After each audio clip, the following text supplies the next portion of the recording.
After the initial reactions that there is no mandate for pedestrianisation or point closure on St Mark's Road, MTM Awards continue to support the St Mark's Road community group, and at this breakfast meeting I got the views of more members and supporters. Firstly, it's been a long road to get to where we are now. Tell me, how do you feel now that the St Mark's Road community group has got to this point? I'm very happy, overwhelmed, because this is what we wanted to achieve, and so we have. We had to work hard for it, no doubt. We spent a lot of time and effort. We had a huge number of meetings, maybe with the councillors or ourselves, St Mark's Road group, but eventually we got there. This St Mark's Road is loved not just by Pakistani Muslim community, but the wider community. The multi-faith group loves this road for the sake of maybe Grand Iftar, a church being here, a mosque being here, as well as the local businesses, Bristol Sweet Mart, Pot Butchers, Burgers, Chemist. We could not afford to have it pedestrianised for the sake of these things, especially in the church and the mosque carrying out those funeral services. We needed access 24/7. And just in some discussions that I've been involved in, I feel like there has been a mistrust developed in the community. How do we patch this relationship up? How do we bring everyone back together? Well, we all know grudges, but for future, we should communicate whatever changes are on the table, maybe the council or the community needs, like co-design, etc. Whatever changes. I mean, St Mark's Road is a beautiful road, but there is a huge improvement that can be made to the road, maybe even down to the potholes or street lights. But there are those things to be taken into consideration, and I believe communication is a must, and we must communicate with one another. Thank you. And I mean, you talk about communication. Are you very hard to get hold of? I mean, I know where your office is. I've got your numbers quite easily. The rest of the group are actually quite easy to get hold of as well. No, I'm quite easy to get hold of. Maybe the Bristol City Council officers or the local communities, whatever it may be. I'm sure they got my email address and telephone number, and vice versa. So, like I said, if you've got one another's details, you should communicate with one another on a regular basis so we can build that trust. Thank you. Hi, Mohammed. Thank you so much for taking the time to speak to us. Mohammed, can you please just introduce yourself and tell us what organizations you represent here in Bristol? Thanks, Junior. My name is Mohammed Saigle. I live in Button Hill. I'm the chair of Bristol Somali Youth Voice organization that advocate and empower disadvantaged young people.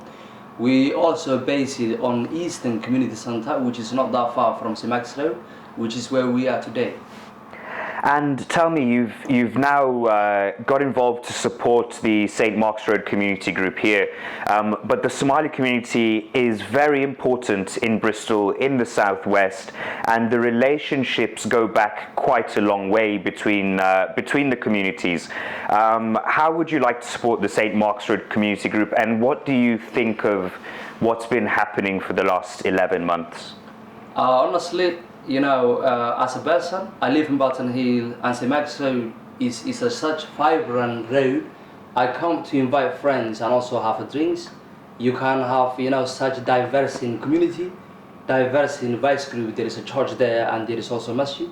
It is not about a specific community. The dialogue around St Mark's Road should be inclusive, and also the voice of the community should be heard. There is a people who've been there for nearly 40 or 30 years. And there is a businesses and the local resident. Why here now there is a camera in the road? It seems like quite sensitive. You know, co-designing and co-production model will be good. You know, so community group is, you know, involved. And now Somali is the largest BME community in the city, and also maybe the most black.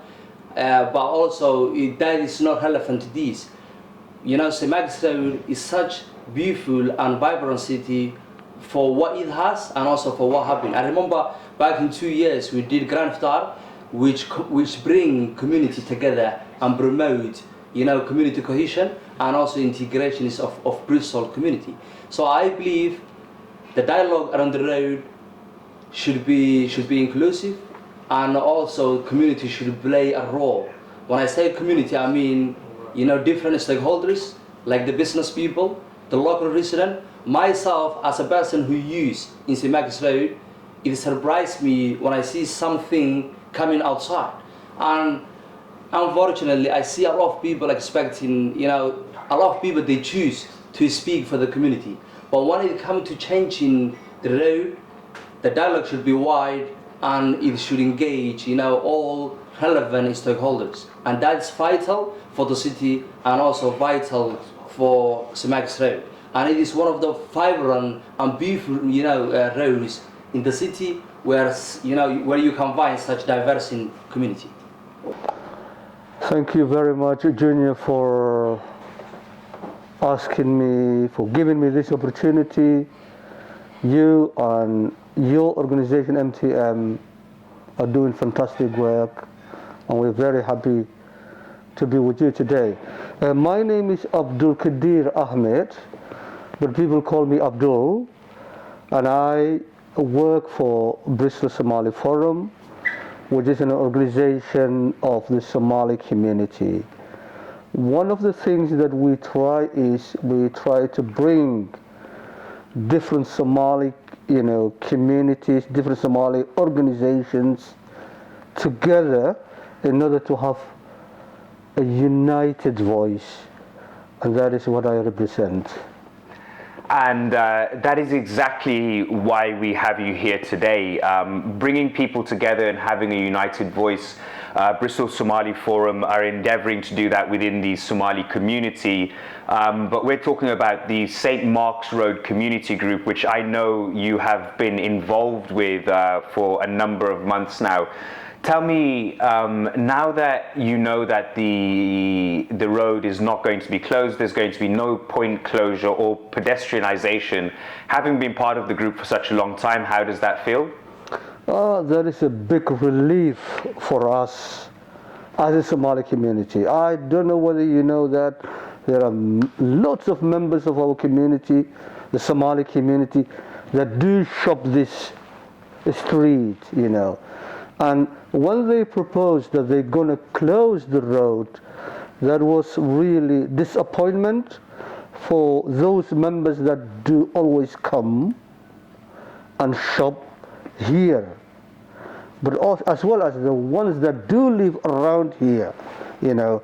But now that things has been put, you know, aside, we welcome, you know, and we encourage Bristol City Council to stick with that, because you know, you should know that this is a road that has an history.